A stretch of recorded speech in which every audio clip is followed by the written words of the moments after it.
Narrowness সংকীর্ণতার মধ্যে আমরা ফেলবো মুসলিনি, হিটলার, এমনকি শেখ মুজিব ওপেন ন্যাশনালিজমটা ক্রিয়েট করেছে।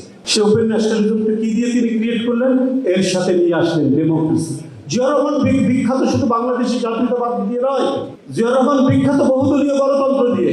কারণ গণতন্ত্রের মানে হিউম্যান ডেমোক্রেসির একটা অন্যতম আবেদন আছে, আমি আমার পাশের লোককে তার মতামতকে আমি সহ্য করব, দূরের মানুষের মতামতকে সহ্য করব, এবং অন্য মানুষকে ক্রিটিসাইজ করার আমার অধিকার আছে, ওই লোকের আমাকে ক্রিটিসাইজ করার অধিকার আছে।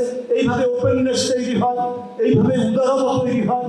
জিয়া রহমান শুধুমাত্র আপনার মানে ওই জাতীয়তাবাদের সংকীর্ণতার মধ্যে রাখেনি যে আমি সবার বড়, আমার দেশই সবথেকে বড়, সেটা না। তিনি এর মধ্যে ডেমোক্রেসি দিয়ে আপনার কি বলে যে একটা হিউম্যান ডেমোক্রেসি দিয়ে জাতীয়তাবাদের একটা যে উদার রূপ, সেই উদার রূপটা দিয়েছে। Nelson Mandela, Mahatma Gandhi, Patrice Lumumba, Zia Rahman আমরা এক কাতারে ফেলতে পারি।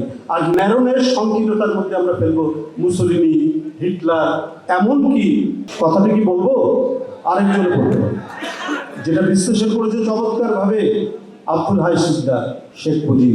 ওই যে বলে গেলেন তোরা সব বাঙালি হয়ে যা, মানে রবীন্দ্রনাথ বারবাকে, ওইটা হচ্ছে ন্যারো ন্যাশনালিজম, ওইটা হচ্ছে সংকীর্ণ ন্যাশনালিজম।